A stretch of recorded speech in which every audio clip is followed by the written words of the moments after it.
1994 July 17 കാലിഫോർണിയയിലെ rose ball stadium ആവേശം കൊണ്ട് അലയടിക്കുകയായിരുന്നു. 24 വർഷത്തെ നീണ്ട കാത്തിരിപ്പിന് ശേഷം ബ്രസീൽ എന്ന ഫുട്ബോൾ സാമ്രാജ്യം ലോകത്തിന്റെ നെറുകയിൽ തിരിച്ചെത്തിയ നിമിഷം.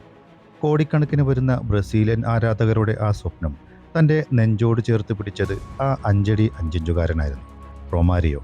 ആ ലോകകപ്പിലെ ടോപ്പ് സ്കോററും മികച്ച താരവും അയാൾ തന്നെയായിരുന്നു.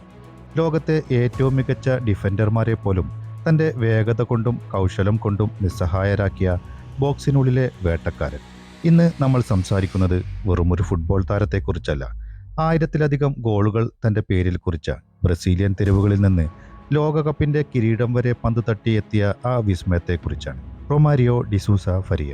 വാസ്കോഡ ഗാമ മുതൽ ബാർസലോണ വരെയും ആ ഐതിഹാസികമായ ലോകകപ്പ് വിജയം ഉൾപ്പെടുന്ന റൊമാരിയോയുടെ വിസ്മയകരമായ ഫുട്ബോൾ യാത്ര നമുക്കൊന്ന് അടുത്തറിയാം. റിയോ ഡി ജനീറോയിലെ ജക്കറസിഞ്ഞോ എന്ന ചേരി പ്രദേശത്തെ ഒരു ദരിദ്ര കുടുംബത്തിലാണ് 1966 ജനുവരി 29 റൊമാരിയോ ജനിച്ചത്. പട്ടിണിയും പ്രയാസങ്ങളും നിറഞ്ഞതായിരുന്നു അദ്ദേഹത്തിന്റെ കുട്ടിക്കാലം. റൊമാരിയോയുടെ പ്രത്യേക കഴിവ് തിരിച്ചറിഞ്ഞ പിതാവ് എഡ്വയർ റൊമാരിയോയ്ക്ക് വേണ്ടി എസ്ട്രെല്ല ഡോ നോർട്ടെ എന്ന പേരിൽ ഒരു ചെറിയ ഫുട്ബോൾ ടീം തന്നെ രൂപീകരിച്ചു. ചെളി നിറഞ്ഞ മൈതാനങ്ങളിൽ നഗ്നപാതനായി പന്ത് തട്ടി നടന്ന ആ കൊച്ചുബാലൻ തൻ്റെ വേഗത കൊണ്ടും ഡ്രിബ്ലിംഗ് കൊണ്ടും അന്നേ കാണികളെ അത്ഭുതപ്പെടുത്തിയിരുന്നു. ഉയരമില്ലാത്തതിൻ്റെ പേരിൽ പലരും അവനെ കളിയാക്കിയെങ്കിലും പന്ത് കാലിലെത്തിയാൽ തടയാൻ ആർക്കും കഴിയില്ലെന്ന് അവൻ തെളിയിച്ചിരുന്നു.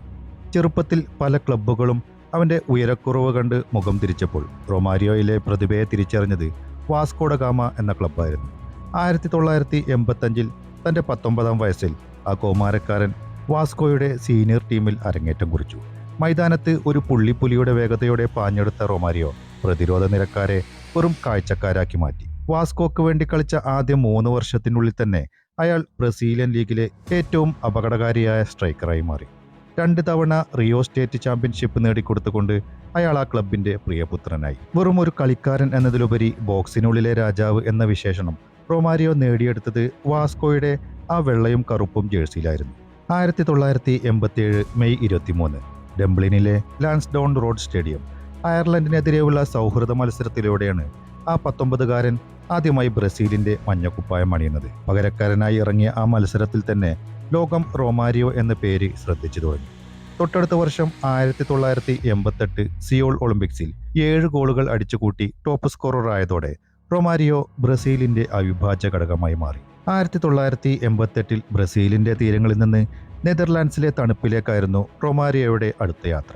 ബ്രസീലിന്റെ അതിരുകൾക്കപ്പുറം ലോകം ആ പേര് കേട്ടു തുടങ്ങിയായിരുന്നു. ലോകപ്രശസ്ത ക്ലബ്ബായ PSV എന്തോവൻ ആ പ്രതിഭയെ സ്വന്തമാക്കി.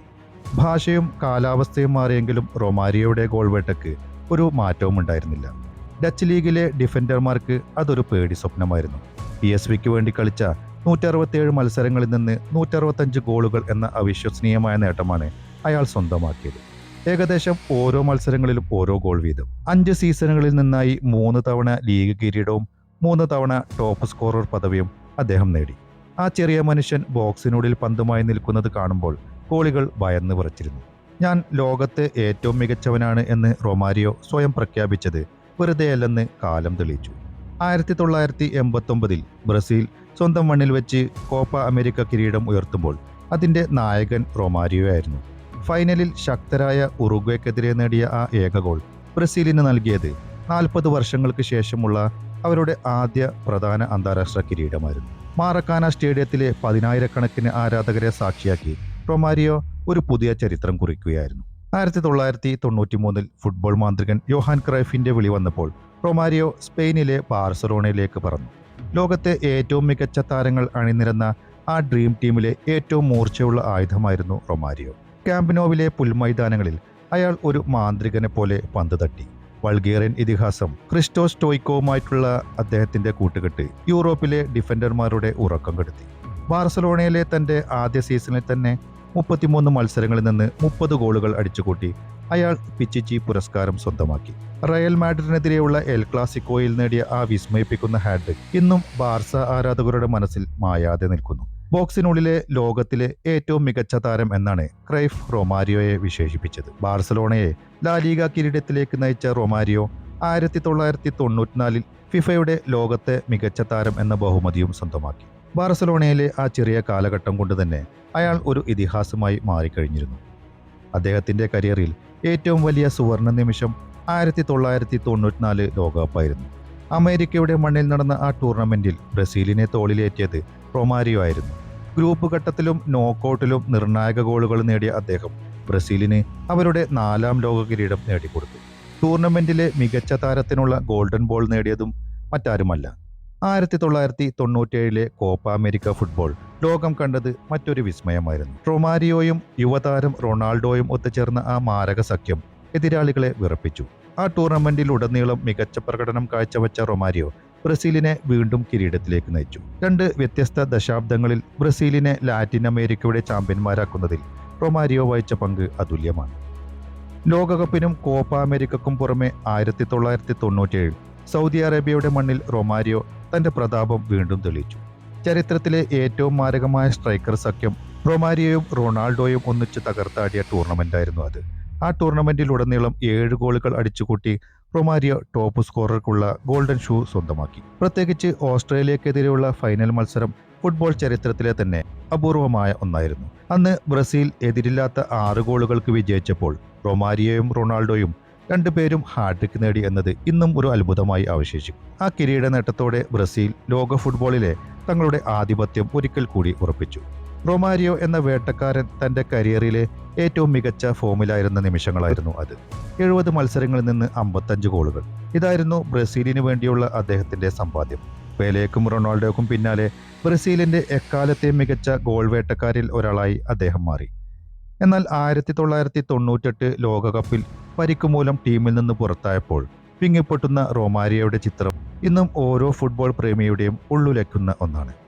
ആവേശവും കണ്ണീരും നിറഞ്ഞ ആ കരിയർ ബ്രസീലിയൻ ഫുട്ബോളിന്റെ ചരിത്രത്തിലെ ഏറ്റവും തിളക്കമുള്ള അധ്യായമാണ്.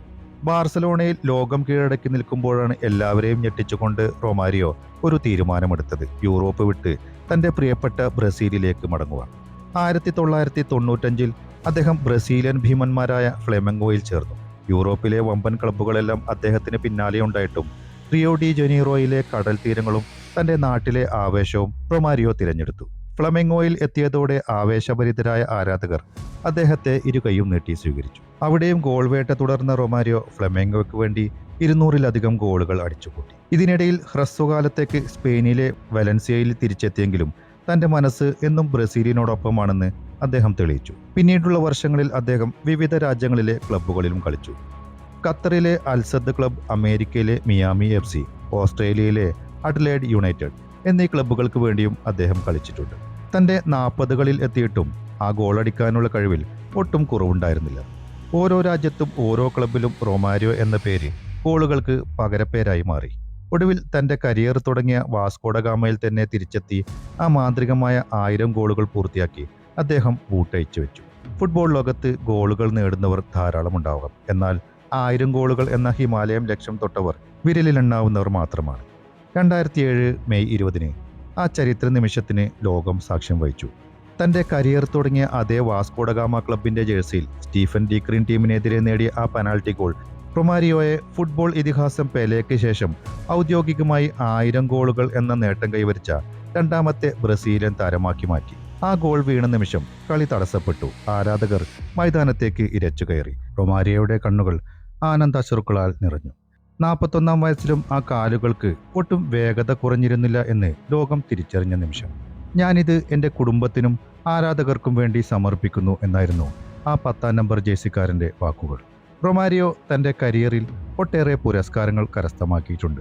1994 FIFA world player of the year അവാർഡും ഫിഫ വേൾഡ് കപ്പ് ഗോൾഡൻ ബോളും അദ്ദേഹം കരസ്ഥമാക്കിയിട്ടുണ്ട്. അതുപോലെ ലാലീഗയിലെ ടോപ്പ് സ്കോറർക്കുള്ള പിച്ചിച്ചി ട്രോഫിയും, 3 തവണ ഡച്ച് ലീഗ് ടോപ്പ് സ്കോററും 2000 South American footballer of the year അവാർഡുകളും അദ്ദേഹം കരസ്ഥമാക്കിയിട്ടുണ്ട്. ഫുട്ബോൾ കരിയർ അവസാനിച്ച ശേഷം അദ്ദേഹം രാഷ്ട്രീയത്തിലും കഴിവ് തെളിയിച്ചുകൊണ്ടിരിക്കുന്നു. നിലവിൽ അദ്ദേഹം ബ്രസീലിലെ ലിബറൽ പാർട്ടി അംഗമാണ്. 2010 അദ്ദേഹം രാഷ്ട്രീയത്തിലേക്ക് പ്രവേശിക്കുന്നത്. തൻ്റെ മകൾ ഐവിയുടെ ജനനമാണ് റൊമാരിയോയെ രാഷ്ട്രീയത്തിലേക്ക് ചിന്തിപ്പിച്ചത്. ഡൗൺ സിൻഡ്രോം ബാധിച്ച കുട്ടികൾക്കും ഭിന്നശേഷിക്കാർക്കും വേണ്ടി സംസാരിക്കാൻ ആരുമില്ലെന്ന തിരിച്ചറിവ് അദ്ദേഹത്തെ സോഷ്യലിസ്റ്റ് പാർട്ടിയിലെത്തിച്ചു. 2014 റിയോ ഡി ജനീറോയിൽ നിന്ന് റെക്കോർഡ് വോട്ടുകളോടെ അദ്ദേഹം സെനറ്റായി തിരഞ്ഞെടുക്കപ്പെട്ടു. ഫിഫയിലെയും ബ്രസീലിയൻ ഫുട്ബോൾ ഫെഡറേഷനിലെയും അഴിമതിക്കെതിരെ അദ്ദേഹം തുറന്ന യുദ്ധം പ്രഖ്യാപിച്ചു. സ്പോർട്സ് മാഫിയകൾക്ക് റൊമാരിയോ ഒരു പേടി സ്വപ്നമായി മാറി. 2021 ബ്രസീൽ സെനറ്റിന്റെ വൈസ് പ്രസിഡന്റായി അദ്ദേഹം ഉയർത്തപ്പെട്ടു. ഇന്ന് 2026 സാധാരണക്കാരുടെ അവകാശങ്ങൾക്കും കായിക മേഖലയുടെ പുരോഗതിക്കുമായി അദ്ദേഹം പോരാട്ടം തുടരുന്നു. മൈതാനത്ത് എതിരാളികളെ വെട്ടിച്ചു മുന്നേറുന്ന അതേ കൃത്യതയോടെ രാഷ്ട്രീയത്തിലും അദ്ദേഹം തന്റെ സ്ഥാനം ഉറപ്പിച്ചു കഴിഞ്ഞു. ഫുട്ബോൾ കരിയറിൽ വെറും കണക്കുകൾക്കപ്പുറം കഠിനാധ്വാനത്തിന്റെയും ഗോളടിക്കാനുള്ള അടങ്ങാത്ത ദാഹത്തിന്റെയും പ്രതീകമായിരുന്നു അദ്ദേഹത്തിന്റെ 1000 ഗോളുകൾ. ഇന്ന് റൊമാരിയോ ഫുട്ബോൾ മൈതാനങ്ങളിൽ ഇല്ലായിരിക്കാം, പക്ഷേ ബോക്സിനുള്ളിൽ പന്തുമായി നിൽക്കുന്ന ആ ചെറിയ മനുഷ്യന്റെ രൂപം ഇന്നും ഓരോ ഡിഫൻഡർമാരുടെയും പേടി സ്വപ്നമാണ്. ബ്രസീലിന്റെ തെരുവുകളിൽ നിന്ന് ലോകത്തിന്റെ നെറുകയിലേക്ക് പന്ത് തട്ടിക്കയറിയ ആ ഇതിഹാസം ഇന്നും ഫുട്ബോൾ പ്രേമികളുടെ ഹൃദയത്തിൽ ജീവിക്കുന്നു. വെറും 5 അടി 5 ഇഞ്ച് ഉയരം മാത്രം, പക്ഷേ ആ ഉയരക്കുറവിനെ ഗോൾ മഴ കൊണ്ട് തോൽപ്പിച്ച മാന്ത്രികനായിരുന്നു റൊമാരിയോ. ചേരികളിൽ നിന്ന് തുടങ്ങി ലോകകപ്പിന്റെ സ്വർണ്ണക്കപ്പിൽ ഉമ്മവെക്കുന്നതുവരെയുള്ള ആ യാത്ര ഓരോ ഫുട്ബോൾ പ്രേമികൾക്കും ഒരു പാഠമാണ്. കഠിനാധ്വാനവും ആത്മവിശ്വാസവും ഉണ്ടെങ്കിൽ ലോകം നിങ്ങളുടെ കാൽ കീഴിലാകുമെന്ന്. 1000 ഗോളുകൾ എന്ന മാന്ത്രിക സംഖ്യ തൊട്ട ബ്രസീലിയൻ ഫുട്ബോളിന്റെ ആ ബാക്സിഞ്ഞോ ഇന്നും ഫുട്ബോൾ ചരിത്രത്തിലെ ഏറ്റവും മികച്ച ഫിനിഷറായി തന്നെ തുടരുന്നു. ഫുട്ബോൾ ഇതിഹാസം റൊമാരിയോയെക്കുറിച്ചുള്ള ഈ വീഡിയോ നിങ്ങൾക്ക് ഇഷ്ടമായെങ്കിൽ ലൈക്ക് ചെയ്യാനും കമൻറ്റ് ചെയ്യാനും ചാനൽ സബ്സ്ക്രൈബ് ചെയ്യാനും ഓർമ്മിപ്പിച്ചുകൊണ്ട് നിർത്തുന്നു. മറ്റൊരു താരത്തിൻ്റെ ജീവിതകഥയുമായി വീണ്ടും കാണാം. നന്ദി, നമസ്കാരം.